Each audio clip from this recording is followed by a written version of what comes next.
Assalamualaikum, jumpa lagi di Cooking Channel. Di video ini aku akan bikin soto Bogor, soto jando, atau kalau di daerah sini namanya koyor ya. Kalau di daerah aku ya di Bogor ini namanya jando. Ini adalah lemak tapi rasanya kenyal, tidak langsung lumer di rebus ya. Ini masih berbentuk, tetapi kalau udah digigit itu rasanya kenyal tapi nggak alot teman-teman. Itulah namanya jando, atau kalau orang Jawa bilang koyor ya. Ngomong-ngomong soal koyor, aku pernah ke Jogja, itu di sekitar Malioboro ya, ada banyak sate koyor. Aku pikir ini namanya jando kalau di daerah aku ya. Tapi sate di Jogja itu yang apa namanya, yang agak besar-besar sih ya, potongannya lumayan mengenyangkan kalau menurut aku. Harganya juga nggak terlalu mahal, itu rasanya cenderung manis sih. Kalau aku tuh lebih suka asin. Nah, teman-teman kalau mau nyari sate koyor itu datang ke Jogja ya, itu banyak banget yang jual. Kalau nggak pagi, siang, sore, malam, pokoknya segala waktu ada, banyak banget gitu. Dan menurut aku tuh enak, cuman terlalu manis menurut saya gitu. Dan balik lagi ke sini, aku bikin soto mie Bogor sebenarnya.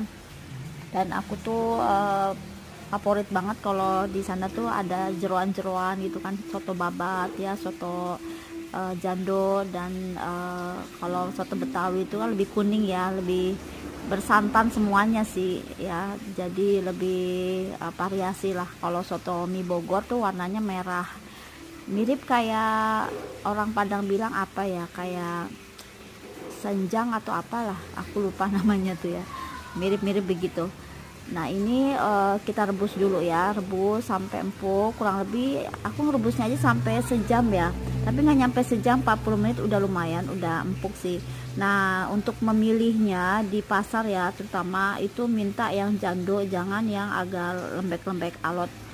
Yang klewer-klewer itu yang enggak stabil, itu namanya tuh kayak urat-uratnya, itu jangan ya temen ya. Nanti kalau nggak masaknya nggak harus apa, nggak pengen yang simple, pengen yang nggak makan waktu banyak, itu masak jando aja. Kalau yang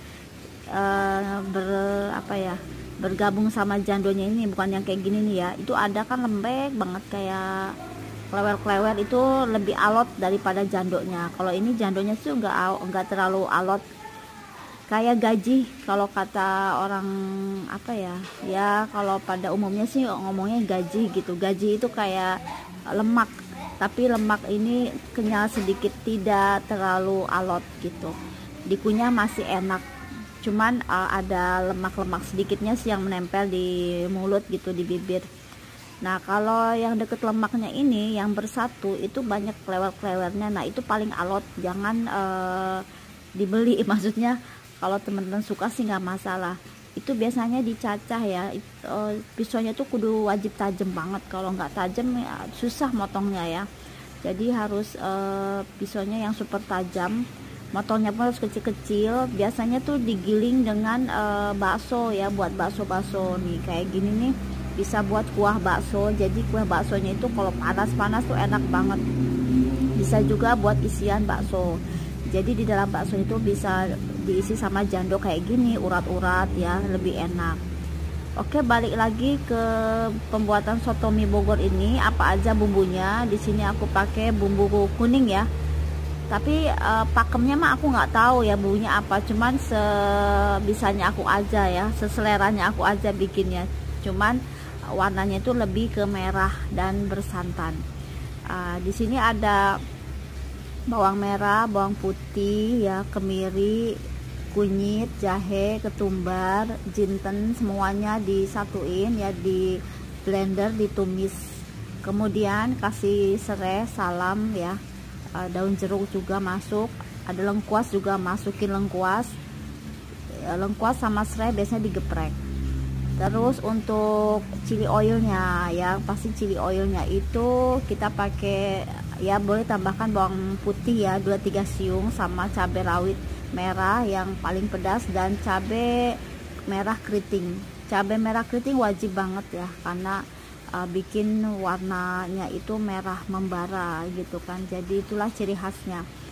Dan setelah itu kita blender lalu digoreng. Kalau bisa sih cabenya itu digoreng dulu sebelum di blender, jadi lebih kering gitu ya. Kalaupun enggak, bisa di blender, kasih air dikit terus langsung digoreng, agak dibinyakinnya agak banyak. Setelah chili oil beres, semua bumbu ya masuk ke panci.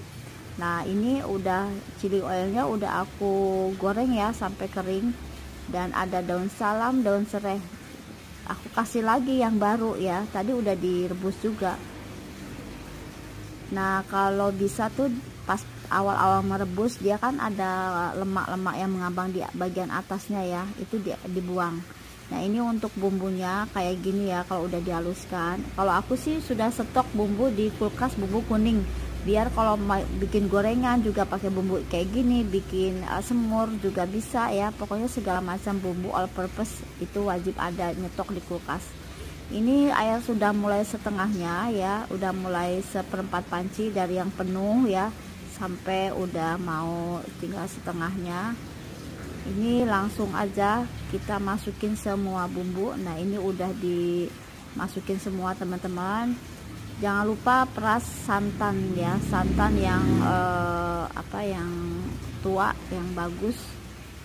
Ini sudah diberi santan juga ya, udah lumayan, warnanya udah bagus gitu. Kasih garam, gula merah atau gula aren boleh. Nah kayak gini jadinya teman-teman ya. Kalau orang Padang itu dia itu memanggilnya ini istilahnya apa gitu ya, aku lupa. Kalau di Bogor tuh kayak gini tuh kasih risol kampung, yang di dalamnya tuh ada bihunnya, terus ada empingnya juga. Kalau Betawi kan kuning gitu ya warna sotonya tuh, dan kasih tomat, kasih ya pokoknya toppingnya bebas aja teman-teman, cuman khasnya itu dikasih babat atau risol. Oke, sampai jumpa lagi.